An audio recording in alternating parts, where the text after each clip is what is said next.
Okay, so I just dove into this concept of cognitive load in software development, and wow, it really shifts how I think about coding. Right? It's wild to realize that our brains are actually limited in how much information they can handle at once. Exactly, like the average person can only juggle about 4 chunks of information. After that, things start falling apart. Totally. And if code is designed poorly with high cognitive load, it can cost not just time but money too. Wait, so you're saying that confusion in code isn't just annoying, it's a real business issue? Absolutely. Think about how often developers spend time untangling complex projects instead of building features. That makes a lot of sense. So is cognitive load all bad? I mean, isn't some of it just part of the complexity we deal with? Great point. There's intrinsic cognitive load that we can't reduce, like the complexity of the task itself. But extraneous cognitive load, that can definitely be minimized. Oh, so the goal is to cut down on unnecessary complexity, right? How do we actually do that? One way is through meaningful variable names. Instead of cryptic variables, using descriptive ones helps readers focus on logic rather than remembering what everything means. That resonates. I mean, I've been in situations where I've had to decipher those funky variable names and it's exhausting. Exactly. Another killer tip is using early returns instead of nested if statements. It declutters logic and makes intentions clearer. So it seems like straightforward code saves mental effort. That's kind of liberating to think about. For sure. And then there's the whole inheritance versus composition debate. Relying too much on inheritance can lead to spirals of confusion. Wait, are you saying that inheritance can complicate things instead of simplify them? Yes, it can create this layered complexity where understanding parent classes becomes necessary to grasp child classes. Composition tends to be more flexible. That's a solid insight. So would moving towards composition help us maintain cognitive clarity?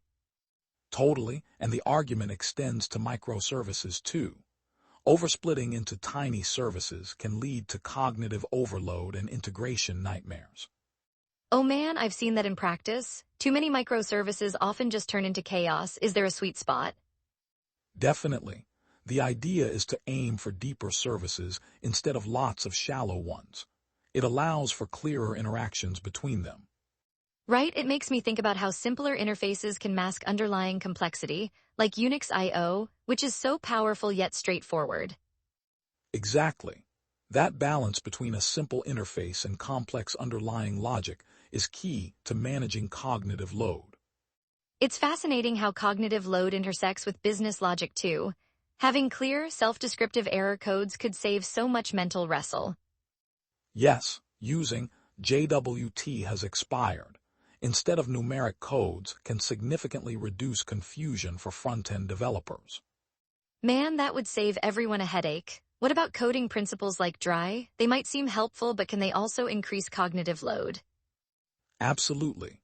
Overapplying the dry principle can create tight coupling, making unrelated components dependent on each other and hard to change. So a little repetition might actually be okay if it keeps things manageable. Yes, sometimes having a bit of redundancy can improve clarity and maintainability, preventing that cognitive overload. I love that, and then there's the whole framework dependency dilemma, right? They can be such double-edged swords. For sure, they can streamline development at first, but eventually their complexity can hinder new developers from effectively contributing. I guess placing core logic outside the framework helps keep things more approachable for newcomers. Exactly. Pushing the framework out leaves the core business logic clear and allows new developers to jump right in. And that ties back to the layered architecture debate. Trying to abstract everything can often lead to chaos rather than clarity. Right, the layers can create complexity instead of simplifying it, causing cognitive overload in tracking down issues. Wow, so the lesson here is really about mindfulness in coding, being intentional about the implications of our design choices. Exactly. We really need to prioritize cognitive load reduction to improve both productivity and maintainability. That's a great takeaway. So managing cognitive load isn't just about ease of use, it's about enhancing the whole development experience. Couldn't agree more. If we keep cognitive load low, it benefits everyone involved, from new developers to established teams. I'm definitely going to be more mindful about this in my projects. It's about creating a sustainable and manageable environment. And don't forget to regularly assess your code for unnecessary complexity. Simplicity fosters understanding. I came in thinking cognitive load was just an abstract concept, but it affects real-world outcomes in such profound ways. Exactly. It's a fundamental consideration that can make or break a project's success in the long run. I love how this conversation has opened my eyes to the impact of mental effort in coding. I've got a lot to think about. Same here. This discussion really highlights the nuances of coding philosophy and practical application.